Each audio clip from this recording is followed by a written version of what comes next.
I love this girl. Megan Rapinoe may be preparing to hang up her cleats, but she remains a fierce advocate for transgender women and girls' rights to participate in women's sports.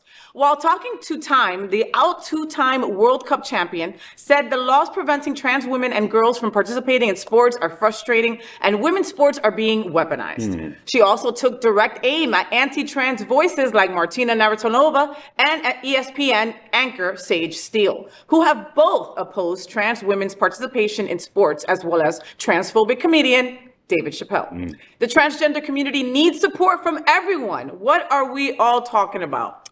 I have a very controversial question to ask you. Please. So, I sincerely, wholeheartedly, mentally, spiritually, in every essence, identify as a woman, let's say, hypothetically speaking. And I mean, it is from the very depth of my soul. This is my identity.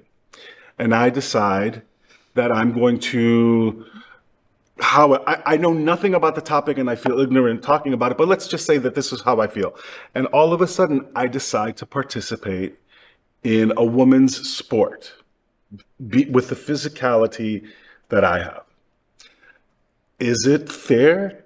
Okay. And I love that you're asking this and setting it up saying, I don't know shit about shit. Yeah. You know what I mean? Because I don't. Because the reality, Alex, is that we're all learning as we're going, right? Unless you are a transgendered individual yourself, you can't talk about this subject in its entirety because you don't fucking know the shoes that you're walking in, right? So I can just tell you from what I know and, science, remember that?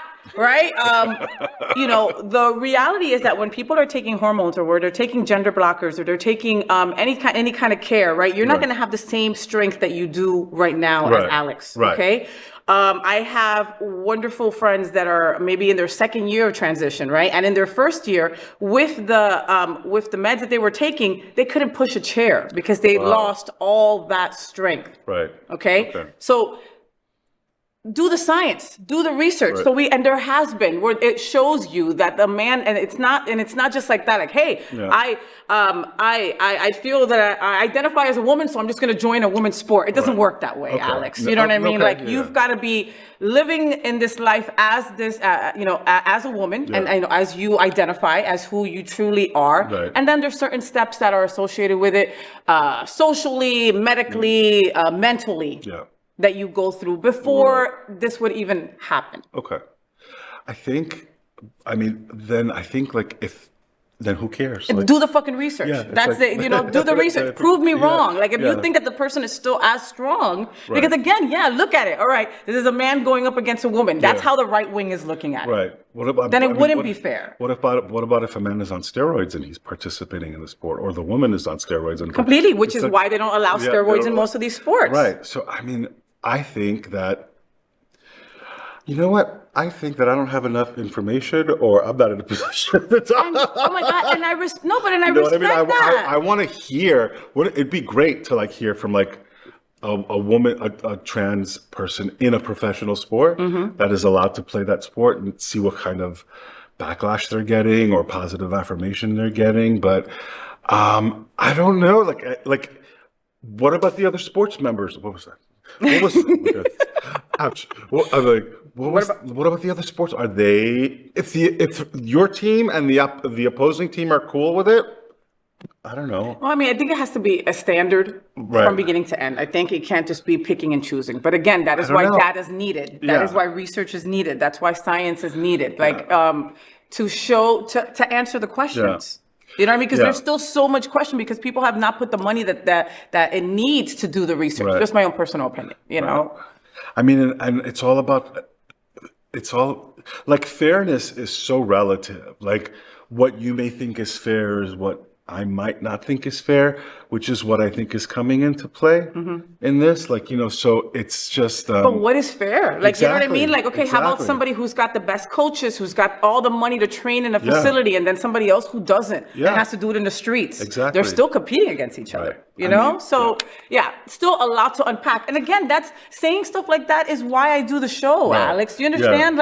I would rather you ask the question and both of us have the fucking wrong answer, right? And have somebody correct us, and then the next time we're like, this is what I learned. Right. Yeah, I mean, I would. You know, you're not a trans person, and neither am I. So I wouldn't even say this is how it is and that's it, because it's a lived experience, and everybody's experience is different. Yeah. It's different right now. Like but I appreciate, you know, Megan saying, okay, you know, let's figure this out before you just start saying, okay, you know, you can't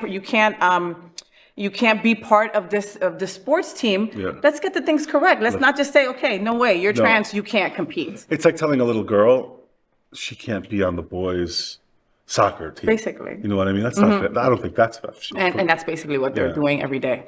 Yeah. I got it. So, did you enjoy the show? I know you did. So make sure to click subscribe so you won't miss any of the events, news, or interviews right here on the FayWhat show.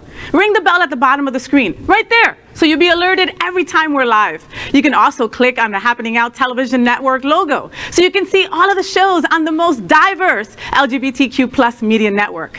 Find out just what we're doing to bring the L and the G together right here on the FayWhat show. Get the week started with me.